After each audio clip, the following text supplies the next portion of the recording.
Señora presidenta, señorías, yo voy soñando caminos de la tarde. Quería comenzar esta intervención de tarde con un recuerdo de un conocido poeta andaluz, Antonio Machado, fallecido en el exilio hace 80 años.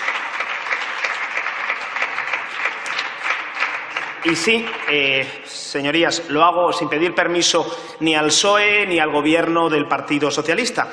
Y tampoco le pedimos permiso, de hecho, ni siquiera estamos dispuestos a negociar con el Partido Socialista del sanchismo porque, por una parte, se ha entregado a negociar la unidad de España con aquellos que quieren romperla y, por otra parte, ha entregado la economía española a los populistas. Y con eso nosotros, nuestro grupo parlamentario, no negocia. Esto es incompatible con Ciudadanos. Este Partido Socialista no es el Partido Socialista de 1985 que estableció la enseñanza concertada en España. Y para mí, como miembro de un partido liberal, es un honor subirme a esta tribuna en defensa del derecho a la educación del artículo 27 de la Constitución, en defensa de la libertad de enseñanza, en defensa de la educación concertada, en el fondo, en defensa de la libertad de los padres para elegir la educación que quieren para sus hijos, consagrada constitucionalmente. Y para esto, para que esta libertad sea posible, es necesario que los centros, especialmente los centros sostenidos con fondos públicos, tengan una financiación suficiente. Y este es el principal objetivo de esta proposición no de ley que hoy presenta este grupo parlamentario. Porque, recordemos, el coste por plaza en la educación concertada es el 50% del coste de la red pública. Y esto pues, indica dos cosas. Indica, a lo mejor, una mayor eficacia en la gestión, pero también indica infrafinanciación e indica que, que no se están destinando recursos públicos suficientes. Y, efectivamente, el dinero público no da para todos, pero es una cuestión de prioridades. Hay prioridades del Grupo Parlamentario Socialista, del Grupo Popular, y ya para qué vamos a contar de los nacionalistas, del establecimiento y mantenimiento, incluso expansión de todo tipo de chiringuitos. Y hay otros que creemos que, efectivamente, los presupuestos tienen que ser más sociales porque destinen más dinero a educación y a sanidad. Y aquí creemos que es donde debe estar destinado el dinero público. Y bueno, evidentemente, cuando el dinero no es suficiente, acaban aportando dinero los padres.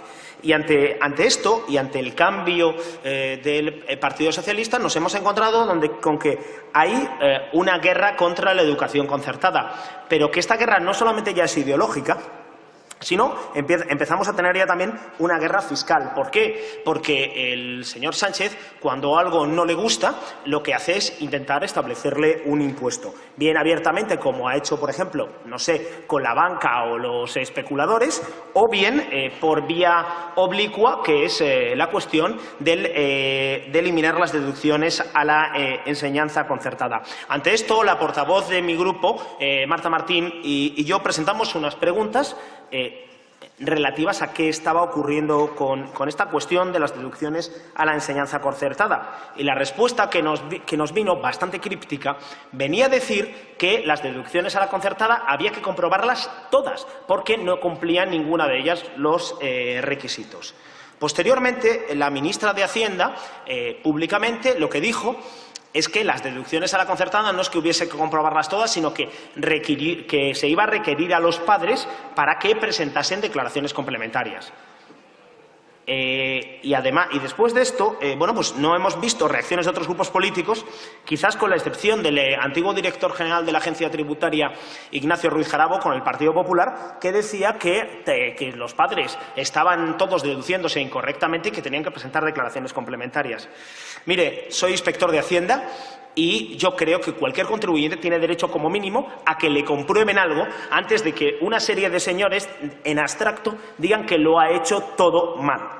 Y, mire, yo que he visto a lo largo de estos años, pues yo vi en el año 2010 cómo 659 defraudadores de la lista Falciani y del HSBC, en lugar de abrirles una inspección a estos 659 señores, el Gobierno socialista les enviaba una carta para que regularizasen. Yo he visto cómo, cuando en este Congreso se aprobó una proposición no de ley para que los 30.000 amnistiados defraudadores de Montoro, del Partido Popular, pagasen el 10%, que como mínimo, que era una vergüenza y que era inconstitucional, pero lo mínimo que establecía la norma, y no el 3% de vergüenza, en lugar de enviarles una carta para regularizar, lo que enviaron fue la proposición no de ley, eso sí, firmada por que también promovió Ciudadanos, firmada por el portavoz de nuestro grupo, el señor Girauta, y yo. ¿Y qué es lo que me parece que es una vergüenza? Que el PSOE está pretendiendo equiparar a los padres de la concertada con los peores defraudadores de este país. Que el Partido Socialista...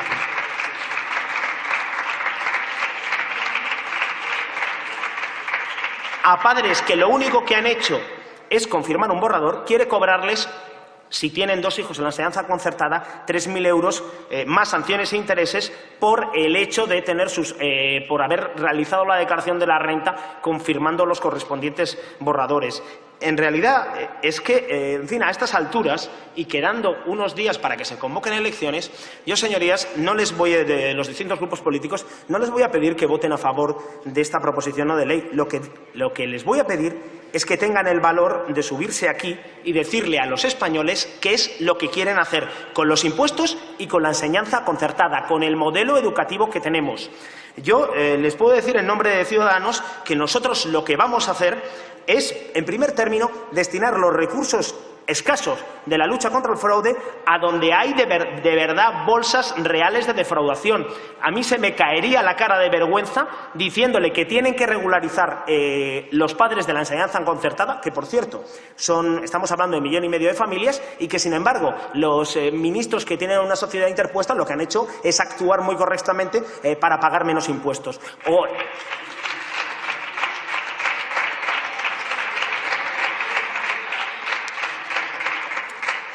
Lo que nosotros vamos a hacer, evidentemente, es rebajar los impuestos a la clase media y trabajadora y no subírselos por la puerta de atrás. Eso sí, de forma que cuadren las cuentas y que esas rebajas fiscales sean de verdad. Y nosotros lo que vamos a hacer es garantizar el derecho a la educación, ya concluyo, presidenta, de acuerdo con el artículo 27 de la Constitución. Nada más y muchas gracias.